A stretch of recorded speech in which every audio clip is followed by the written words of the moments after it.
नमस्कार, मैं हूं अंकुर। आप देख रहे हैं सत्य हिंदी। एक नजर अब तक की सुर्खियों पर।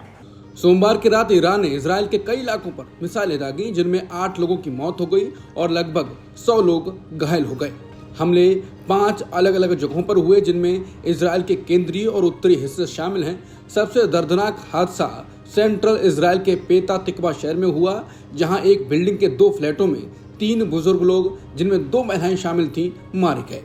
रेस्क्यू टीम ने बताया कि मिसाइल सीधे उस कमरे पर गिरी जिसे आमतौर पर सुरक्षित माना जाता है, और वो पूरी तरह गिर गया। ईरान की मिसाइल हमले में इजराइल के पेता तिकवा शहर की एक बिल्डिंग में बड़ा धमाका हुआ, जिसमें बिल्डिंग में एक बड़ा छेद हो गया। इस हमले से बचे एक शख्स ने अपनी कहानी बताई।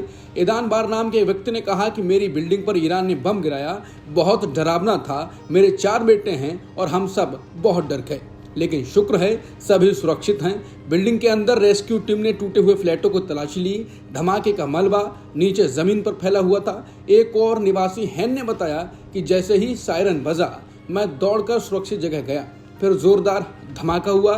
कुछ मिनट बाद देखा तो चारों तरफ तबाही थी, घर टूटे हुए थे। पेता तिकवा में इस तरह की तबाही के दृश्य बहुत कम देखने को मिलते हैं, क्योंकि इजराइल के पास आमतौर पर बहुत एडवांस मिसाइल डिफेंस सिस्टम होता है, जो ज़्यादातर हमलों को हवा में ही रोक देता है। लेकिन इस बार हमला बहुत गंभीर था।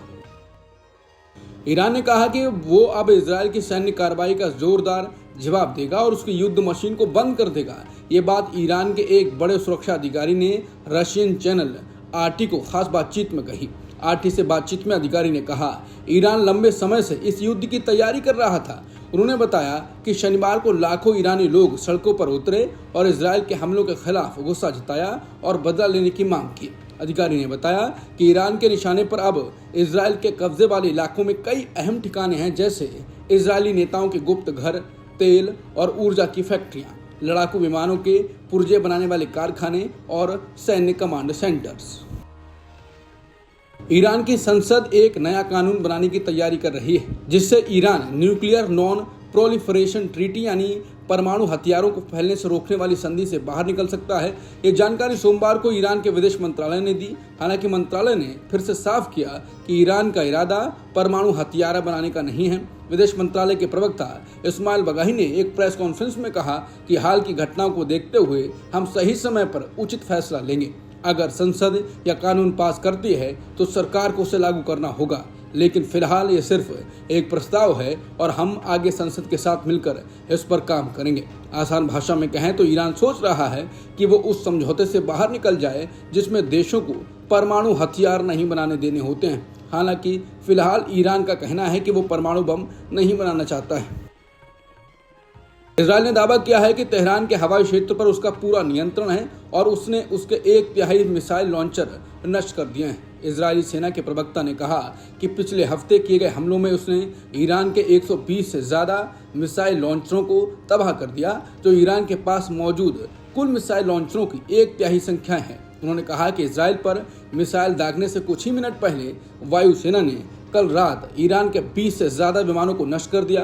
उन्होंने दावा करते हुए कहा कि इजरायल ने ईरान के प्रमुख शहर इस्फहान में 100 से ज्यादा सैन्य ठिकानों को निशाना बनाया है। साथ ही इजरायली सेना ने यह भी दावा किया कि तेहरान के हवाई क्षेत्र पर इजरायल का पूर्ण नियंत्रण है।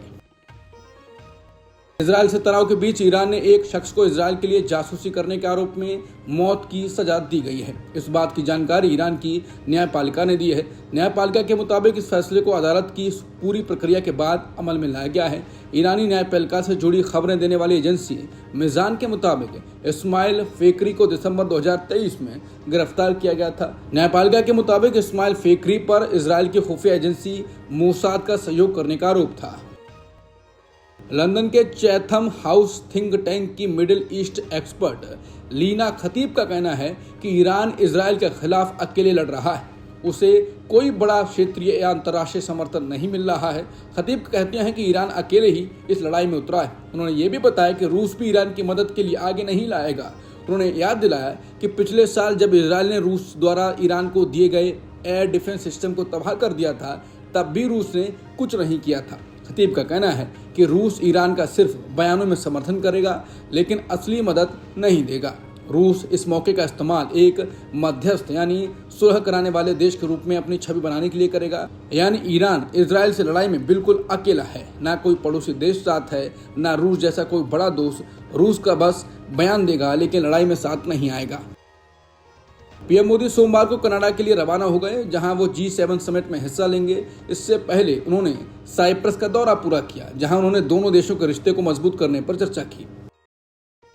भारत की अगली जनगणना अब साल 2027 में कराई जाएगी। ये जानकारी गृह मंत्रालय ने सोमवार 16 जून को दी है। गृह मंत्रालय के अंतर्गत आने वाले रजिस्ट्रार जनरल ऑफ इंडिया ने यह घोषणा सेंसस एक्ट 1948 की धारा 3 के तहत गजट नोटिफिकेशन के जरिए की है।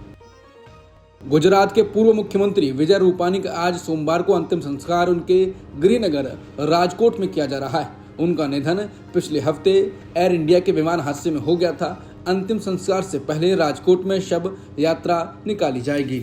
अब तक की खबरों में इतना ही। बाकी खबरों के लिए बने रहिए सत्यहिंदी.com के साथ।